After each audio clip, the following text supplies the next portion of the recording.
Greetings, ladies and gentlemen. We're going to walk you to the third episode of the Fountain of Wisdom and Knowledge podcast. We are your host. I am Mr. Raphael Truman II. And I'm Truman Lewis. And as always, we use this podcast as a beacon of knowledge, logic, wisdom, truth, and understanding, self-development, and business development. How you doing today, brothers? Brother, you know me. I'm ready. I'm ready. I'm ready. I'm ready. Yeah. How about yourself? Well. All is well. All is well. Once again, we want to thank our sponsor, Go Get Dash, for sponsoring the podcast. Go Get Dash is a rideshare delivery platform similar to Uber and Lyft, but they have a different take on their subscription base. So we implore you, please go to the Google Play or Apple Store today. Download the Go Get Dash driver app. They are looking for drivers. They launched on July the 4th. So we're looking for drivers. Please, if you're looking for an opportunity to develop and make some income for yourself, it's there for you. Go Get Dash. It's in the Google Play and the Apple Store. So download it today. So we're going to jump right into it, brother. Let's go. So we had the topic of, it started as finish line push, but kind of switched it to finish line state of mind. Well, you're going to switch it at the last minute, huh?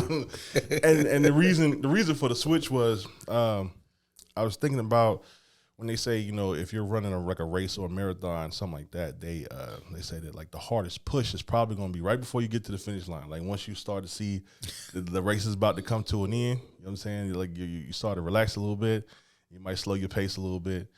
And I remember seeing a video of some gentlemen. They were running a marathon. They were coming to the end, and it was, I guess they were teammates or whatever. So they're holding each other's hand. They got their hands up in victory.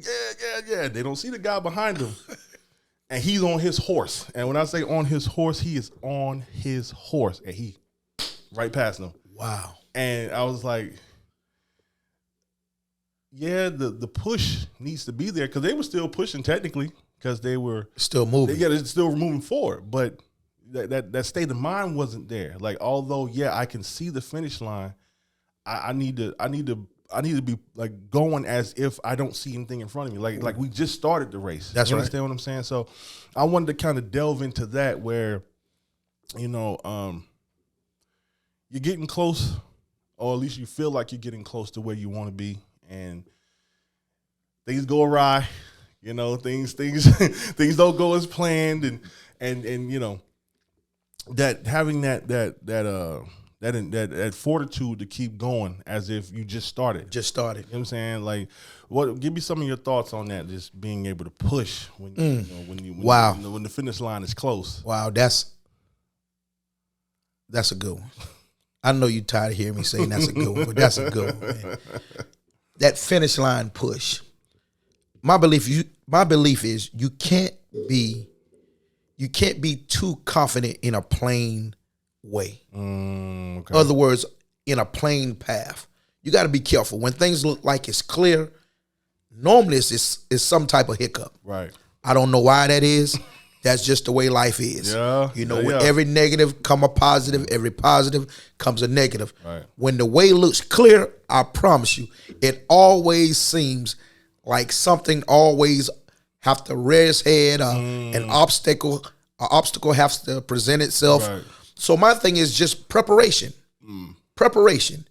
You just have to keep preparing yourself. No matter what happened, I'm gonna push through it. Right. And I personally believe that once you prepare yourself mentally, you'll be able to break through the barriers. Makes sense. Right. Makes sense. I listened to a gentleman. His name is David Goggins. So he's like a Navy SEAL. He's Army Rangers, and he runs like marathons where it's like 200 miles and all that type of stuff.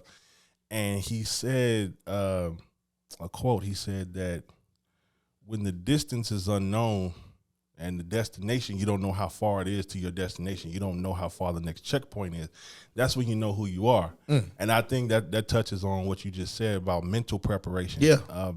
Putting yourself in that state of mind is like, okay, as somebody who, I exercise and I run a lot of times, but like if I run the same course it's a lot easier to run because I know that, okay, so that tree is half a mile. This tree is a quarter mile. That, and then I know how far it is to like my finish or whatever. But whenever I run a new course that I've never run before, it's hard because like, okay, I don't recognize anything. Everything is different. Oh my God, it's so much harder. And then it's like, okay, going back to his quote, it's like, yeah, it holds so true because it's like, it's always easy when you know the checkpoints. That's true. When you have those landmarks to like, okay, well, I know this is I'm this far. Okay, so I'm this far, and I know I got a little bit more and a little bit more, and the finish line is here. So it's so much easier to do that when you actually understand and know where you're going.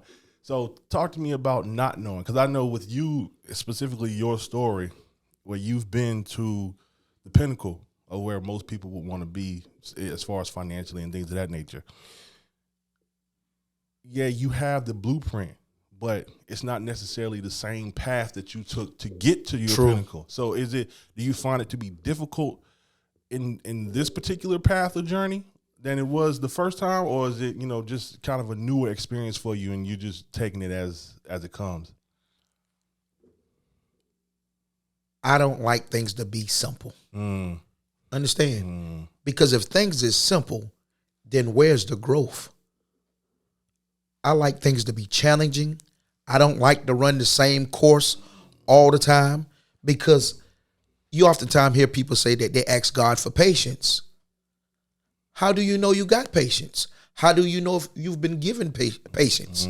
Unless a situation arises that tests your patience. Right. See me, if I'm going through the same course or the same endeavor, right, and I don't have nothing to challenge me, I don't feel that I'm growing. Me personally, I don't wish things was easier. I wish I was better. Right. So whatever circumstance arises, I want to be better. I want that.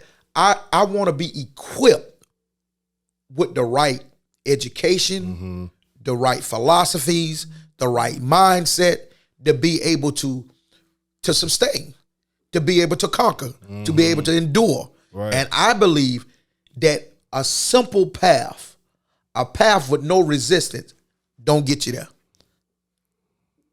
Understand what I'm saying? Yeah, 100%. Let me piggyback off that. If a boxer, you can be 30-0, but if you never had your chin checked, and if you've never been knocked down, right, how do you know if you're going to get back off the canvas if you've never been tried in that way? Right. It's good to have defense, but it's also good to be able to take a hit, to be able to say, you know what, I know that I can take this. But you can be great in your own way or in your own lane, but if you don't know what you can take, that's a problem. That's a problem. So I don't like a simple path. I don't like a simple path. Right. Let me ask you, how do you feel about a simple path? There's no growth. There's no growth on a simple path. That's right. Going back to what you said before, like, things are gonna happen. Like you're doing something, whatever it is, whether it be business or personal, whatever. That's all. Life is gonna check you to see if you're serious. There's not any great endeavor comes with great opposition. And I think we both know that. Yes. We both know that. Yes. But it's just like life has to check you. And at least from what I've seen in my experience in my 36 years, is that it seems easier for the debacles to happen than it is for, because okay, like recently I had like my hot water heater, this pipe just burst. Don't know why. I was washing my dishes, finished washing the dishes, and then I hear this loud hissing sound, and I was like, "Oh, that's my hot water heater." And normally when it's like regenning or whatever, it makes it makes like a hissing sound. Yeah. But it was super loud. I was like, "What is going on?" So I went and go check, and there's water going all over the place, and blah blah. So I was like, "Okay." It's easier for that to happen because that happens all the time. Yeah, calamity happens all the time. That's true. But you finding $1 million in cash in your backyard just on a humbug, I mean, there's a slim and none chance of that happening. So whenever you have whenever you have a a great endeavor that you're embarking on, or you have a great goal that you're trying to accomplish, I think life has to check. It's just it's the kind of the balance, the yin and yang. It's like everything can't always go perfectly, and when things do go perfect, you relax. You relax. When you're relaxed, there's no, like, you know what I'm saying? Like it's like building a muscle. You understand what I'm saying? Like you have to break that muscle in order for it to grow. If you're not breaking your body down in that way so that it can regen and grow, you're not getting any results. You understand what I'm saying? So you have to, you just got to be, you said it, get comfortable being uncomfortable. Uncomfortable, that's right. And you said that before, just like putting yourself in a situation where you understand, okay, this is just part of it. It's a part of the process. Yeah, it's part of the process. Let me piggyback off something else you said. Mm-hmm. It seems like calamity always happens. Mm-hmm. But if you notice, that's just the way life is. Yeah. If a farmer plants a garden, he can plow it, he can cultivate it. Mm-hmm. But I promise you, he don't have to do anything for the weeds to grow. Mm. Weeds is gonna grow. Yeah. Listen, the weeds are gonna grow. And they're gonna grow more abundantly than exactly. Crop. And weed represent the negative things that's going on in life. Mm-hmm. Negative is always gonna come to you. But we have to be able to put ourselves in a position to be able to rise above the bad things. Mm-hmm. You understand what I'm saying? Yeah. And the only way that we can do that is with our mindset. We have to always grow intellectually. Mm-hmm. We have to always grow positively. Mm-hmm. And I believe no matter what comes before us, man, I don't care what it is, we'll have the power, we'll have the will, mm-hmm. we'll have the perception, we'll even have the imagination to imagine how that finish line push is going to be. Right. Yeah. So going back to, you talk about preparation. So what are some of the things that you can use to prepare, like to prepare yourself for that finish line push? Because I know it's kind of like human nature. You know what I'm saying? Like when you get close to your finish, because even the same guy, David Goggins, he was talking about how when he was in the military, they would go on instructor-led runs where like the sergeants or the lieutenants or whoever, they would lead the run. And he said that he saw that whenever they were getting close to where the platoon or the company, they knew where the end was going to be, they started cheering. You know what I'm saying? That you started to feel the spirits lift a little bit. Oh, we about done now. Right. And he said he had some instructor. They'll okay. Oh, y'all want to be like that? Okay, we gonna go past. We're going to keep going. We're going to go right past where you thought you was about to stop. We're going to keep going. And he said he would start seeing the head start to drop. And, and the spirits go back down. You understand what I'm saying? So, like, it's a different type of mindset. It's a different type of preparation you need to be like, okay, well, let's keep going. Let's keep going. Like, that's right. Pick them up, put them down. Pick them up, put them down. What are some of the things that you use to, I guess, to armor yourself or to prep yourself for the long haul? Meditation. Mm-hmm. To me, meditation is big. Right. And the reason I say meditation is because meditation allows you to listen. When you pray, you're talking. Yeah. When you're meditating, you're listening. And what I do in my meditation, I also imagine myself. Mm-hmm. So whatever the finish line is, I imagine myself there. Mm. I hope for the best, but I prepare for the worst. Mm-hmm. What's the worst case scenario? I'm going to do my homework. I'm sure someone before me, if this is based on some type of success plan, mm-hmm. or has a success criteria with it, I'm sure someone has done it before. Mm. So I'm going to see how they prepare themselves. And then I'm going to use that as my blueprint to prepare myself. Mm-hmm. I'm going to visualize myself already there. Now that you've already said that, I'm going to visualize myself that suppose he wants us to go another mile. Now I'm already conditioned myself. Mm-hmm. I've counted up the cost before I even got there. I believe that's what we have to do. Mm-hmm. You have to put yourself in a position to see yourself not only at the finish line, but celebrating after the finish line. Right. Because so many people, they run the race mm-hmm. and they be so fatigued that when they get to the end they can't even enjoy it. They fall straight to their knees and they're breathing hard. Mm. They don't get a chance to enjoy the moment. Right. So if you over prepare, then you'll be able to enjoy the moment. Right. I want to kind of touch on something you just said, where it's like, okay, you don't really get the chance to enjoy the moment. I remember Jerry Rice, the wide receiver. He was like, one thing that he regrets throughout his career. Now, he's a Hall of Fame wide receiver, one of the best to ever do it. And he said one of the things that he regrets is he never stopped to smell the flowers. Wow. Along the road, you know what I'm saying? It's just grind.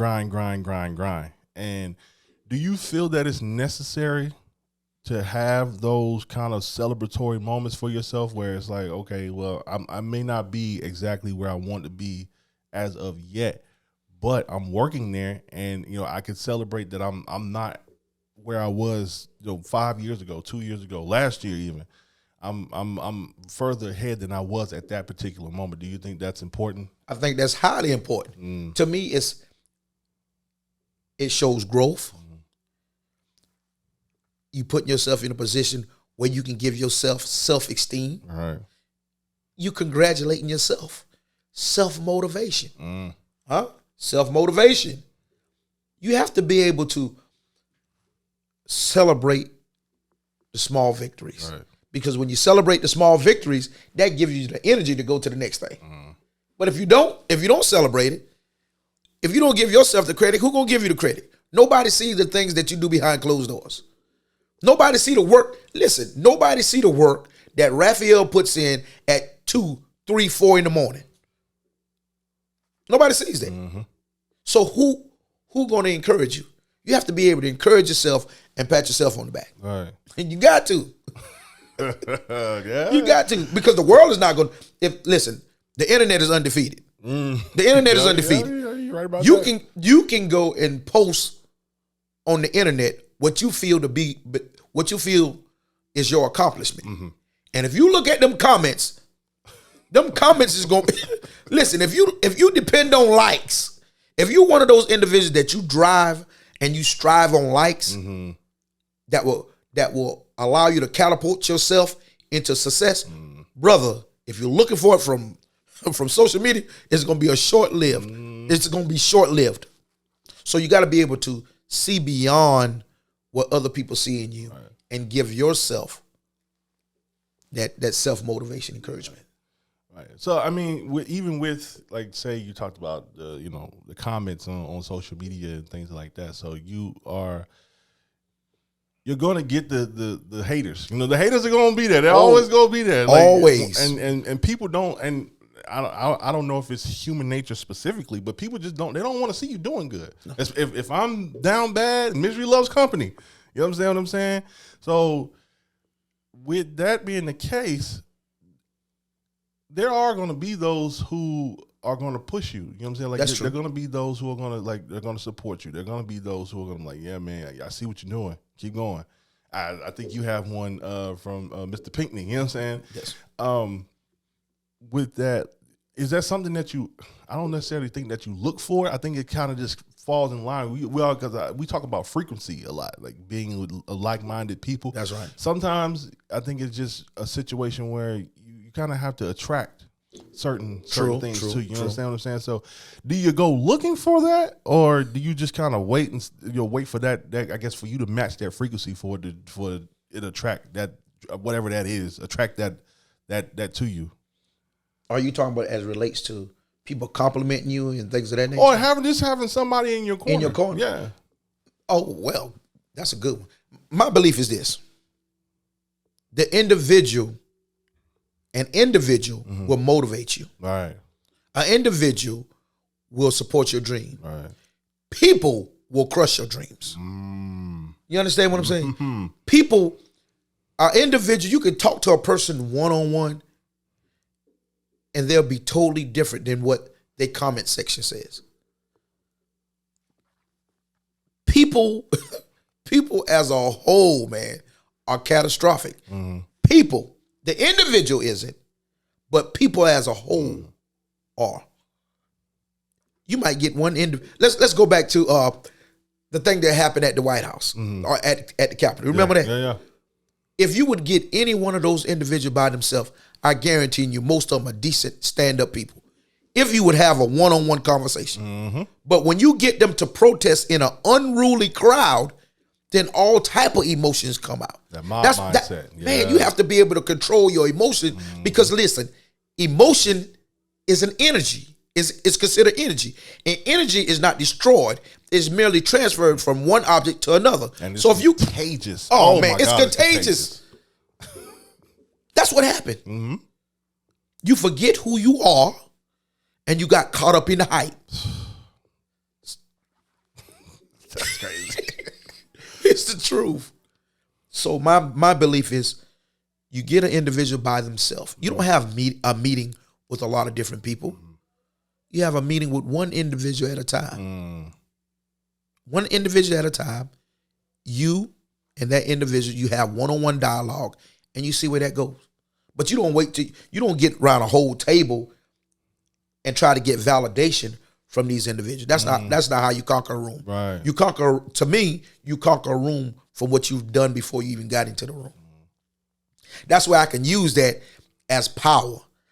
If I got 4 people around the table and I've already had conversation with all 4 of these individuals at one time or another, I can always go back and say, remember, Raphael, when we talked on last week, you agreed A, B, C, and D. Right. Now I can say the same thing about this person, same thing about this person, same thing about this person. Now I've brought everybody together and we have a unified conclusion. But if I didn't had that conversation, what would have happened? This person could say, I don't see it that way. And you could have said the exact same thing in here. And then at the end of the day, it blows up in your face. Right. Yeah. Yeah. You speaking some truth there, brother. Because, you know what I'm saying? You talk about, just kind of working with the individual. I don't remember who said it, but he was talking about how, it's easy for a group of people to see the vision once you ride big already. You know what I'm saying? Once you pull up in the Bentley, now it's, oh man, I see the vision. Well, did you see the vision before when I was on the bus? Did you see the vision? No. You know what I'm saying? They did. Yeah, right. You know what I'm saying?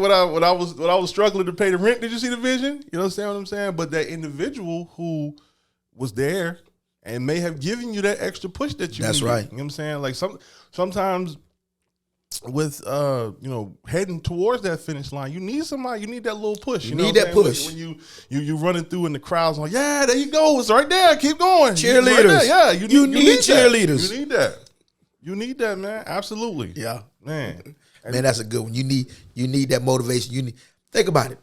Why is it that the home team is always the favorite to win if they're a mediocre team or average team? Because that cheering, that motivation, right. It takes you over the edge. Yeah. It's different being at home than being away. Yeah, it's different. Yeah. You hear a person say, "Oh, home.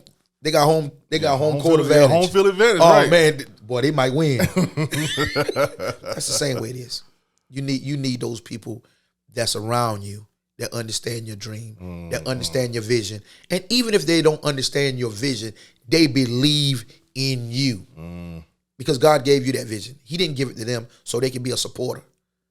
And guess what you're going to do when God bless you to succeed in your endeavor? You're going to reward that individual just for being right by your side and supporting you. Let's touch on that. I remember you talked about you said something about me that kind of punched me at one time. You was like we was talking about, I think we were talking about leadership at one point. You was like, well, you said that I lead things in a boss manner. And I was thinking about that. I was like, everybody doesn't have that. You might be a leader, but that doesn't mean you can necessarily be the leader. You understand what I'm saying? That's true. Like you might work better for you to lead under someone else's so you remember you're the second in command. That's you're right. The underboss, as they That's say. right. Talk to me about that dichotomy of when you have two leaders, like leaders of the leaders. You know what I'm saying? When you have two lieutenants, two generals in conjunction with one another, working in the same group. Like that's a whole nother level. You know what I mean? You work good together? Because we are servant leaders. And when you're a servant leader, you respect each other and you ask the question, how may I serve? Right. And when you come from a position of humility, your skill set and what you bring to the table is going to automatically shine. When I listen to what Raphael got to say, Seem like I'm talking over myself when I say this, but I want you to understand this. Yeah. You have to have the ability as a leader to be able to delegate certain tasks and have the restraints to stay out of the way. Mm-hmm. And that's what's wrong with most leaders today. They will delegate, and then at the end, they're trying to micromanage. I want to look over your shoulder. If you listen, if you over the digital media marketing part of it, that was delegated to you, I should stay out the way. Make sense? Right. But most people don't have that restraint. And because God bless you with the ability to be able to serve, and you already done been a great follower, but you also have the leadership skills. When you put those two together, it's hard. It's hard for a person to beat you. That's why a lot of bosses, as they call them bosses, I don't really like to call them bosses, a lot of leaders can get into one place and they can come up with a strategy or a plan. Because ego goes out the door. Yeah. Respect is there. Respect is there. Yeah, man, that's big, because it's like when you have those people who you know, like they have that it factor, That's whatever right. that it factor is, and they come together, and like you said, there's no ego. We want to attack the same thing together and tear it apart. Tear it apart. Man, it's, oh my God, it's a whole nother level, man. It's a whole nother level. How else can you get to that finish line push if you can't see the end? You as a leader gonna see something that I can't see. Right. Oftentimes tell people a chessboard. A chessboard is three dimensional. You gotta look at the middle and the sides.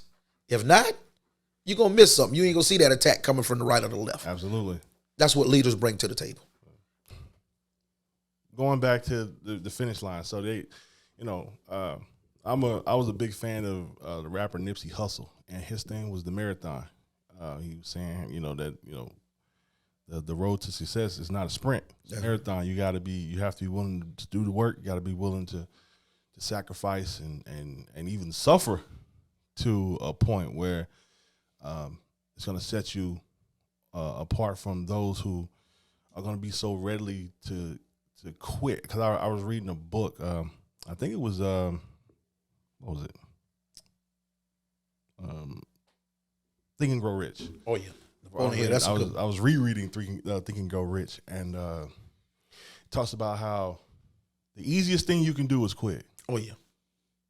The easiest thing you can do is quit. And normally they told the story about a guy who he was mining a gold, and he had found a vein. Yep, 3 feet from gold. Yeah. He found the vein, and he brought in some people, brought in the equipment.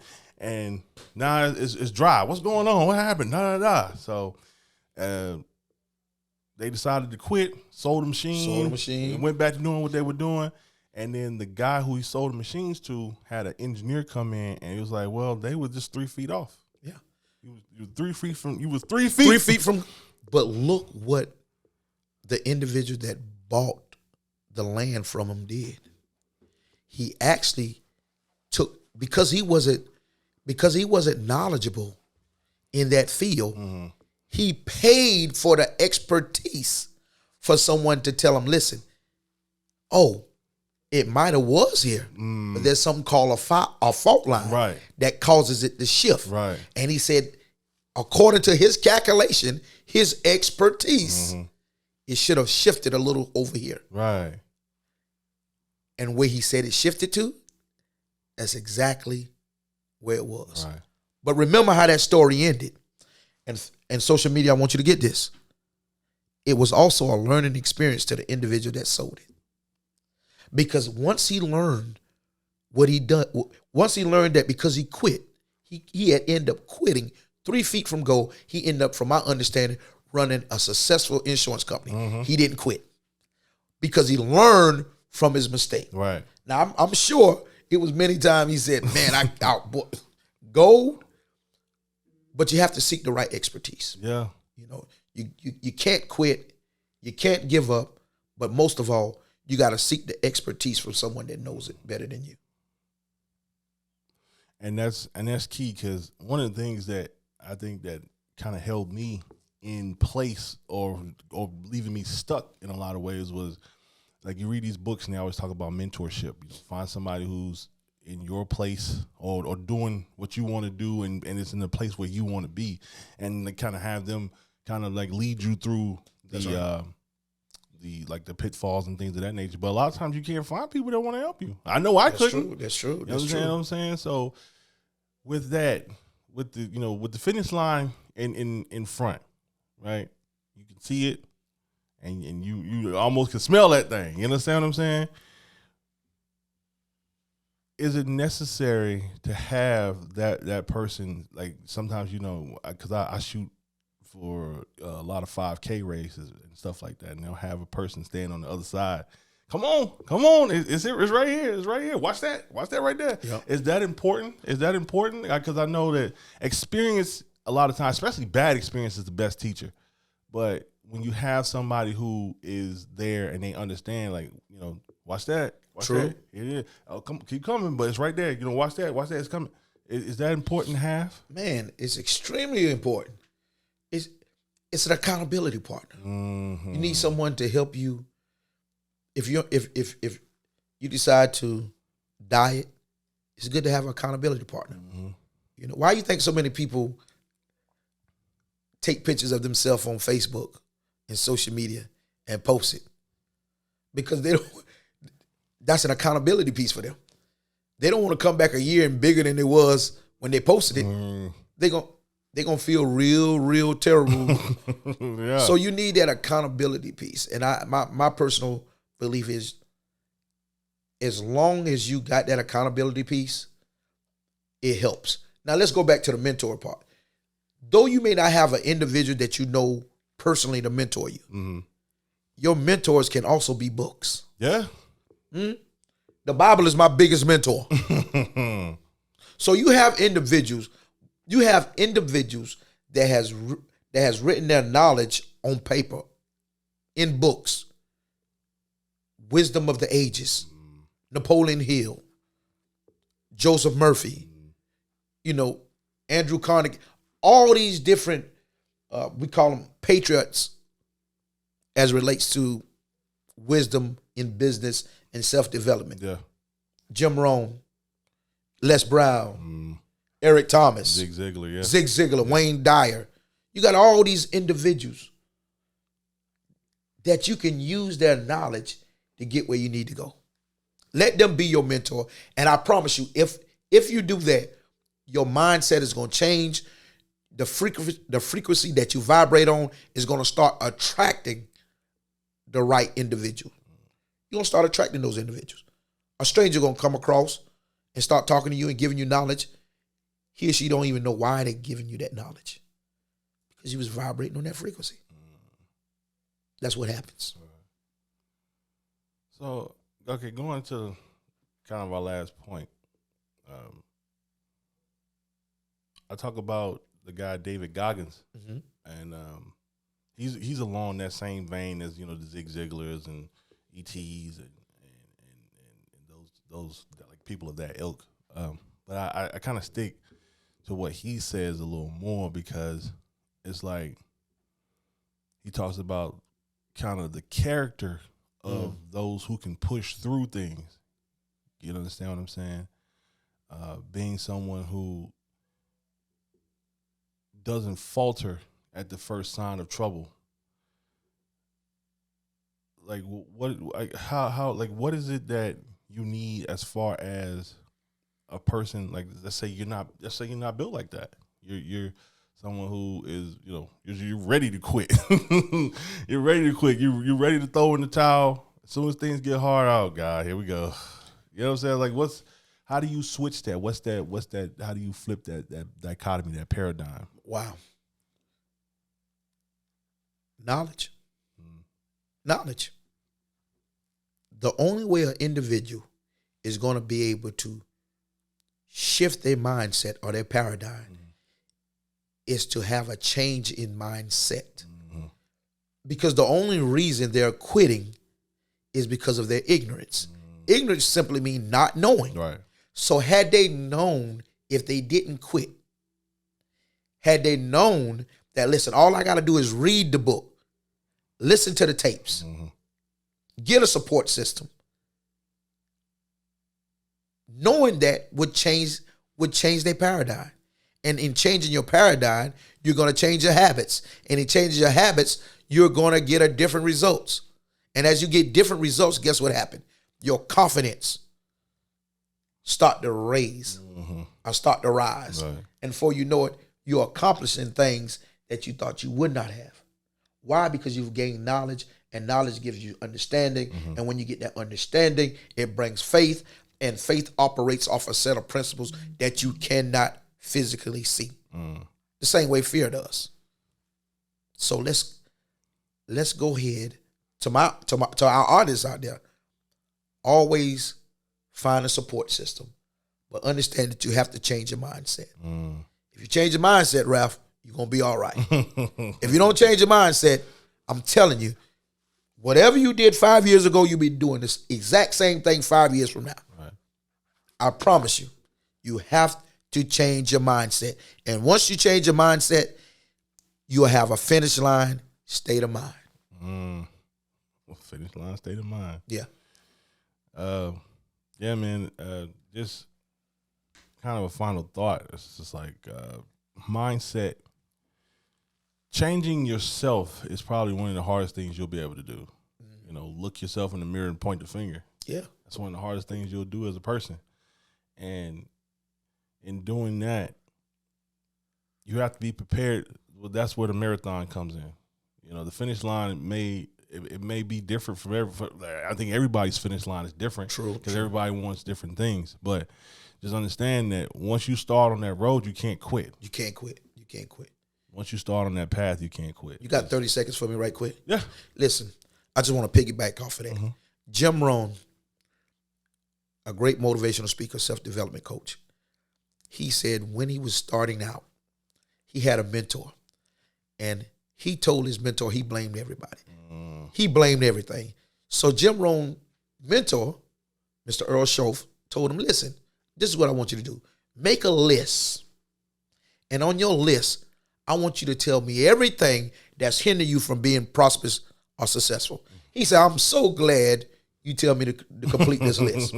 So the story goes, he went home, complete the list, was excited to bring it back to Earl Schoaf, Mr. Earl Schoaf. Yeah. And when he gave it to him, Mr. Earl Schoaf looked at the list. He said, he blamed the government. Taxes too high. Blamed his mother, father. Blamed circumstances. Yeah. He blamed everything. Right. Mr. Earl Schoaf said, hey, Jim, this is a good list, but you have one problem. You ain't on it. And that's the same way it is. We blame everything in life but ourselves. And in order for things to change, we must change. We must change. And that extends your race. You not wanting to change, you're not looking yourself in the mirror, you not wanting to blame yourself. That extends your race. It just pushes your finish line even further out. Oh, it just pushes your finish line even further out, man. Wow. Man, this was a powerful talk, man. So I mean, do you have any final thoughts? I would just repeat what I said at my conclusion. Brothers and sisters, in order for things to change, you must change. The tide has always went in and the tide has always come out. Night always follow day. Those things are not going to change. You can't separate the ocean from the waves. But what you can do is change yourself and how you react to those circumstances. And if you want to find out why your finish line keeps getting further and further away, just look at the man in the mirror. Look at the man in the mirror. Start with the man in the mirror. Ladies and gentlemen, thank you again. Thank you. We're going to conclude our show. We do our best to try to lead, teach, that's right, and provide wisdom. So we continue to grow as a podcast. This is our third episode. And man, we're staying consistent with this thing. Staying consistent, that's right. You understand what I'm saying? Once again, we want to thank our sponsor, Go Get Dash, for sponsoring the podcast.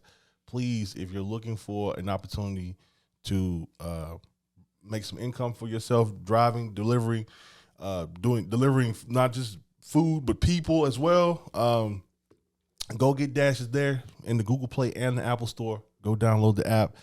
And yeah, we'll see you next week.